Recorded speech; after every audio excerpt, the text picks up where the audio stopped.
I'm Diana McCullum. Hi, I'm Andrew Riverme. And this is episode 18 of Fan vs. Fan for The Flash. Has gone rogue. It was The Flash! My wallet's gone. I don't want people thinking the Flash is a petty thief. A lady speedster. Purely scientific. Was she good looking? Heard The Flash went nuts. From street to freak. Next time she punches me in the face, I'll be sure to get her number. There you go. The Flash. All new episodes return Tuesday, March 22nd on the CW. All right, so let's recap. Let's talk about tonight's episode of The Flash. What did we see? We saw the introduction, we saw the hello and goodbye of Trajectory. We see Jessie getting injected with Velocity 9, and then she just kind of ghosts into the night. And as well, Iris flirts with the editor, unintentionally.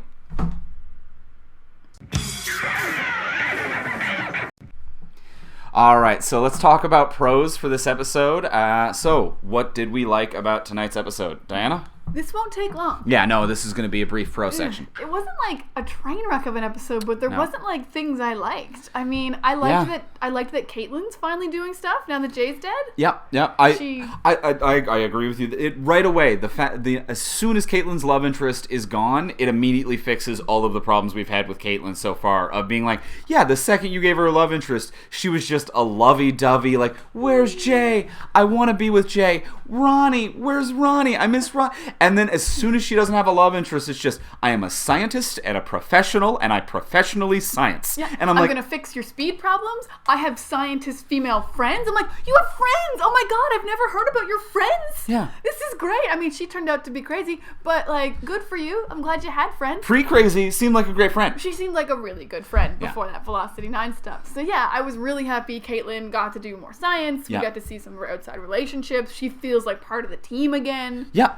Without a love interest, she's such a fleshed out, powerful, kind of like cool female figure, and just a great character in the show. Never give Caitlyn another love interest again. No, just like keep her single. I mean, Cisco's been single since the show started. Why Yeah. does Caitlyn need all these love interests? And I don't even mean it as a disrespect to the love interests. Like, Ronnie is a fine character. Jay can be a fine character, but they both ruin Caitlyn's character. Yeah, the writers just make her this one thing whenever she has a love interest. Yeah. They- So pro would be the little glint of a shining light that might be the future of Caitlyn's character as a real functional character again. yeah, So that Human will be being. a pro. that will be a pro. And Yeah. like, I don't know, what's my other pro? Trajectory looked cool.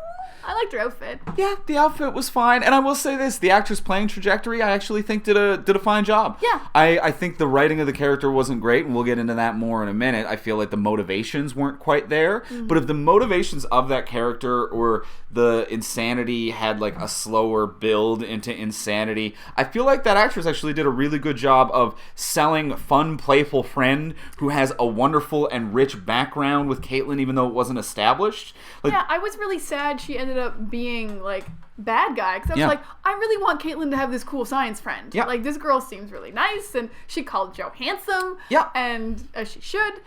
And I think it was a big sign of the performance and not the writing. It's a big credit to that actress that the second Caitlyn stepped into the room, just the smile, the hug, and what could have been a mundane greeting and hello to one another, it was sold as you have a rich history as friends. And even when she played Insane, I'm like, if we didn't see that fun person, you're playing Insane really well. They like, didn't write the dichotomy or No. the slip into insanity. I well. got the desperation was felt, the Yeah. insanity, the jump.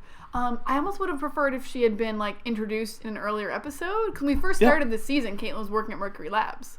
Oh yeah. We could have met her then, just Yeah. like briefly. She could have been mentioned a little bit throughout the season. That would have been nicer. But yeah, so yeah, she did a good job with not great writing. She did a phenomenal job. That actor did a terrific performance. But yeah, so let's. I'm saying that's it for pros. That's it for pros. Let's get right into the cons. All right, cons. Can I jump right in here? Jump right in, hon. All right, I'm gonna jump right in by saying this episode was pretty much all con. I think it was a train wreck of an episode. But here's the weird thing about my con for this episode being that this episode exists. This episode was such a mundane placeholder episode that it's almost difficult for me to have a con for this episode, because sometimes an episode will have a con that's so blaring and aggravating that I'm like, oh, why did you do a character that way? It could have been so much better. Or like, oh, I'm so engaged, and this moment took me out of it. This episode, it was like the sun. Like, it was just hard to look at. Like, I couldn't even look at it and be mad at the mistakes they were making. It was white noise, painful, boring the entire time. I had difficulty focusing my eyes on the television. Yeah, I agree for the most part. It was really boring, really flat. There was no fun, but there was also no real drama. Mm-hmm. So it's not one of those kind of like terrible episodes where we're throwing things at the TV. We're like, what do you mean that's their power? It was just kind of an episode where you're like, yeah. It wasn't engaging enough to invoke emotion. Yeah. That's how what an utterly insult. mundane this was. You couldn't even muster my anger. I had my anger mustered. Yeah. I am mustardy anger all over the place. Okay, I don't think that's the correct use of that term, but let's do it. Let's pretend it's the condom. Let's muster that anger. No, what did bother me about this episode is I found Flash has always had a problem with female characters. Yeah. Because Caitlin, obviously with love interest, she's bad. Iris has never worked except for on Earth 2. Yeah. On Earth 2. Earth 2 Iris worked great. And now I was excited to have Jessie on this show, and then they had this other female scientist, and then we lost both of them in the one same episode. Trajectory died of her own volition. Yep. And Jessie is just a runaway, because she's like underage, for what we learned in this episode. Yeah, apparently she's underage. I don't know, even though she's clearly an actor the same age as the rest of the goddamn cast. Mm-hmm. Well, I don't... So that was another thing that right off the bat, I'm like, I don't know what the hell is happening. Like, Why I'm was confused. this a plot point that you're underage? Why? It was odd. Why? Because I never got that impression previously. When it was Wells, I need to find my daughter, it felt very like, not that your daughter is so childish she needs protecting, or that your daughter is young, or like, oh, she's so easily influenced and is out there in the world vulnerable. It was just, it seemed like a Liam Neeson, like, I'm gonna get my daughter back. I need to find my grown-up daughter. Yeah. Yes. And then, but then when she comes and she's like, Daddy, can I go dancing? And then it's like, no, you can't have a drink. You're underage, Jessie. And I'm like, this is a grown-ass woman. She's the same age as the rest of you. Are we trying to keep Harrison Wells like hip and happening by giving him a young daughter? Like, I don't know what that was. On? I thought that she was just one of the gang. Yeah, I'm like, oh yeah, Jessie's gonna be the new scientist girl on the team. Yeah, and then it was like, no, she just graduated high school. What? Yeah. What is this? Yeah, instead, she's like, I'm gonna be a teenage runaway with no social security number, no money, no job. And here's what's messed up. Like, I know, like, I understand Hollywood casting. I can buy her as a teenager. If you told me she was a teenager, fine. Actually, all of the leads, with the exception of Wells, if you told me that they were playing teenagers in a project and they were all teenagers, I'd be like, I get it. They are all 17. What do you got? What is this movie? But the fact that they all look identical in age, and it's like, Jessie, you little thing, you. What is this? What is happening right now? Yeah. There was no indication before this No, moment it came that out she of was nowhere. young. Like, Wells never walked into Earth 1 and was like, my teenage daughter has been kidnapped. No. Like, he's always acted No, like he was she just was a dude who was like, I want my kid back. Like, and that was it. That was it. So that bothered me. He never said baby girl. He was like, my baby. It was just like, my daughter. Her I want my age daughter. bothered me. Her leaving bothered me. Yeah. Trajectory just straight up dying bothered me. They have fixed none of their female character problems except for maybe Caitlin. Yep. And so much of this episode it felt like scenes that were edited out of other episodes cobbled together to create one mishmash episode. If you missed this episode, literally you missed nothing. So we introduce Trajectory, and then she kills herself. She Deus Ex Machinas herself. The Flash didn't have to do anything. She runs herself into oblivion. This episode is so meaningless, she couldn't stand to be in it. That's how much she faded away into nothingness with none of the plot of Back to the Future. So, meaningless. So if you miss this episode, no one's ever going to be like, remember Trajectory? And you're going to be like, no, and that doesn't matter ever. No, we blocked that out of our memories. Jessie's just wandering the earth. Who cares? I don't know what the hell happened there. Iris unintentionally flirted with her editor, Who cares? Can we talk about that for a minute? What even was that? I hated everything with that editor. The guy is like, Unbelievable. yeah, sure, the Flash saved this entire city and hundreds of lives, but he might have stolen those wallets, guys. Those wallets, We're though. going to turn on him immediately. Yeah. And also, we're going to turn him immediately. And also, I'm willing to do this even though every editor of Picture News has been killed by a metahuman. Yeah. Yep. And he only No self-preservation. And he only hired Iris because Iris has a connection to talk to the Flash. And she was like, he didn't do this. And he wasn't like, use your connection, the one reason we hired you. The literal Instead, one he's like, I need you to write an opinion piece. Not your opinion, though. Well, then why does Iris even work here? What editor are you? You're not looking for a journalistic, like, in-depth undercover piece. You're not looking for news. You're not looking for sports. You're not looking for pop culture. You're looking for an opinion piece that isn't your writer's opinion. So what is your paper? Why don't you write it, you idiot? What the hell are you? Why are you here? And then Iris flirts with him unintentionally in a scene that makes no sense. Because he's been nothing but a dick to her, and his thought process was, I bet she's real into me. Mm-hmm. Like, what kind of dude does this? And here's where it makes the least amount of sense possible as well. She panics and offers talking and coffee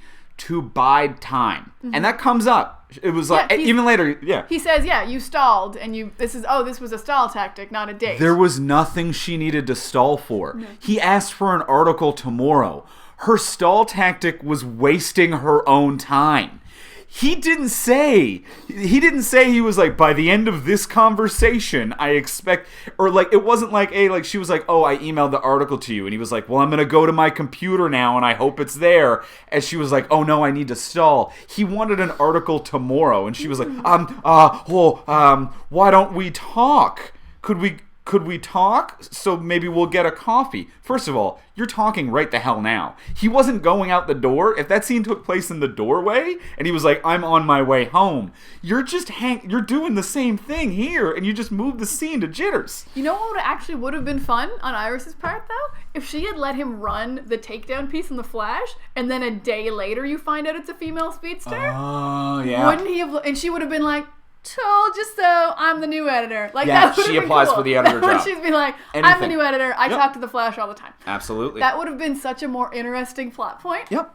If, we just get that guy fired. Yeah. We just get Iris in there as and editor. boy, Joe had nothing to do tonight, huh? He was wearing his crime hat all day. He wore his crime hat and he escorted Caitlin. He got thrown through a window. Oh yeah. I mean, that's something. He tried to crime. Anyway, we could go on. We should. I just can't even process how much of a placeholder this episode was. But that's enough for cons. Let's talk Easter eggs. Let's talk Easter eggs. All right, Easter eggs for tonight's episode. Diana, what did you find? All right, well, not an Easter egg, but if you don't know who Trajectory is, she is a comic book character, Eliza Herman. She actually got her powers from Lex Luthor, though. She wanted to be a speedster. Oh, okay. And joined his little team. But that didn't work out super well because he took her powers away as she was fighting Blockbuster, and she also died in the comics. So at least her dying is very constant? true to character. Yeah. She's nothing if not consistent. Except for her atoms, very inconsistent. Speaking of Trajectory's death, though, I'm not sure if this was actually meant to be a montage, but her dying really reminded me of how Barry Allen actually dies in Crisis on Infinite Earths. I can see that. He runs himself out to save everyone, and his body withers away inside his suit. And so her suit was left behind, but her atoms went away. It seemed really similar to how Barry dies in that very famous comic. And also, Jessie, when she's leaving, is going to Opal City. This is probably the least known city in the DC universe. Only Starman and Elongated Man work there. She's really lost. Right. No one's gonna find her. Right. She didn't go to Star City. She didn't go to Metropolis. She didn't go to Gotham. Starman, not even the better of the Star characters. Who's the other Star? Stargirl. Oh yeah. Stargirl is the better Star character. She is. I love Stargirl. Yeah. And what else? Oh yeah, and then just a little fun one, actually very fun. When they're talking to Eliza, she says, "How very Law and Order of you." And Jesse L. Martin's in that scene, and he was in Law and Order, and I thought that was super cute. Yeah, 2 seasons in for a Law and Order reference. Yeah, takes a while. Yeah, it took a little while. But yeah. So yeah, those are all my Easter eggs. Okay. Those are not all of our cons, but we're not going to go back. I was a little disappointed after the Law and Order reference that they didn't cut to the next scene with the boom boom. I mean, like, do that. Wait, no, do it. Legally, Do it. can't do that. Do it. There's no way that was that NBC. Was that NBC? That was NBC. There's no way NBC owns the rights to. Boom, boom. Like anytime I squeeze a plastic bottle of water a little too hard, I gotta pay NBC. Just, boom, boom. Now, if they had managed a Dick Wolf reference, although that's really hard on a children's show. Yeah, that is. It's not an easy reference to make. Yeah, if on you're a not kid's familiar show. with the executive producer, that's a hard name to flip That was a in. weird reference if you don't know whose name shows up at the end of Law and Order. So anyway, Joe just turns around being like, is that Wolf taking my sandwich? What a dick Wolf. Looks right down the lens. Anyway, Boom, boom. does anyone have any questions, Producer Will? A question from Twitter, or at least an observation from DM Reynolds, DM Crimson Joker. He asked about Jesse's watch in the club scene at the start. It was kind of a metahuman detector. Right. Was it going off when Wally showed up? I don't feel like it was, but like Barry was standing right there. So I felt like that was still like a Barry setting off, but like they kind of let it do it for Wally to be like he's going to get powers, but not yet. Right. But it was also just poor editing and poor audio design that like you couldn't really tell when the watch was going off. The very first watch buzz, that added up. That was the like Barry reaches across her and it buzzed. But then later she's just kind of wandering around. She's like, "Hi Wally," Caitlin touching things. Bzz, bop, bzz, bop, bop, bop, bop, bop. And I'm like, you didn't know where you were going to put these buzzes when you filmed this. And I don't think anyone talked to the audio department properly And the about it. buzzes had no payoff. Like we never found a secret metahuman. It never went off on Jessie when she got Velocity 9. The metahuman No buzzwatch payoff. was all a setup for her hearing a thing about her dad that he would kill to save her. And then she gets mad about it, but I'm like, that's pretty much straight up a dad reaction. And also, like, do they not have the movie Taken on Earth 2? They must not. Senator Knowles said no to that movie. And Mayor Snart. The watch thing was a whole missed everything. Yeah, everything Why in was this there the episode watch? was Why a was there miss. the buzzing to get her the message from her father that he would do anything for her? And then I really thought that was going to be a thing of he would do anything for her, and that would be maybe that's the arc of this episode. Her dad will do anything; he'll kill for her. And then at the end of the episode, he hadn't really done anything for her. He gave into the ransom demands. But when she was like, "Did you put tranquilizer in here?" I'm like, oh, this is the moment where his protection of his daughter betrays him. That he would do anything. He would kill Trajectory to protect her. But Trajectory's going to turn the tables and he's going to hurt his own daughter and be like, well, no, the whole thing you set up in Act 1 that his own protection could harm his daughter, in the end, it didn't pay off at all. Nothing paid off. But I believe we have another question. We've got some comments from the live stream. Sure. Blue Flare 19 got a kick out of the Law and Order stuff as well. Really loving that. The Law and Order stuff was a lot of fun. That was fun. Yeah. It was cute. And Charlie Mack and Simon Brouillard are asking about Opal City. Do you guys have any more info about that place? Like, where is it? Who else is there? Ooh. Oh, it was like Utah or Oregon. Like it was not like a crime exciting place.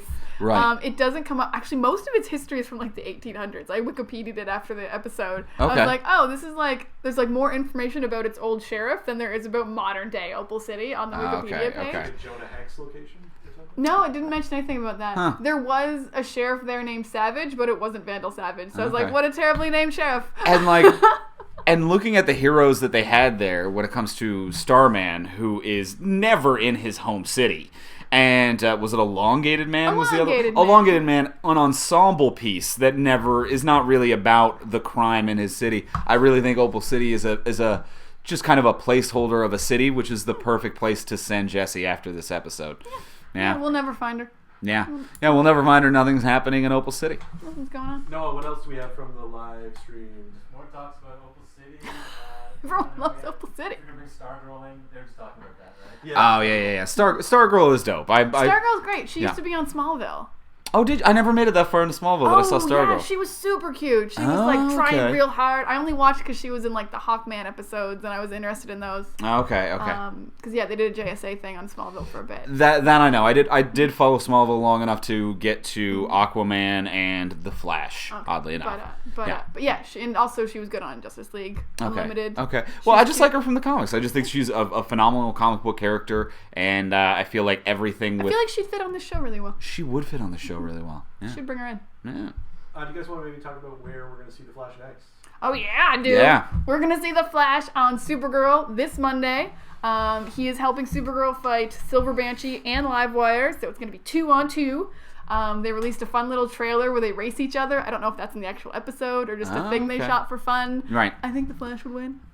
Well, yeah. Yeah. Flash. Yeah. No, yeah. The Flash. I love Supergirl. I think that It's the show's fastest. great. You guys should watch it. It's been a real fun show. Right. I don't know what else. I'm really surprised he didn't jump into a portal at the end of this episode. It's gonna seem They're doing a real abrupt. 0% crossover. Yeah. It's the Flash going over to Supergirl, but obviously things are going to go well for CBS having the Flash on Supergirl, and at some point, even though it's all shrouded in mystery in the CW, is like, nothing is confirmed. We haven't confirmed Supergirl and the Flash.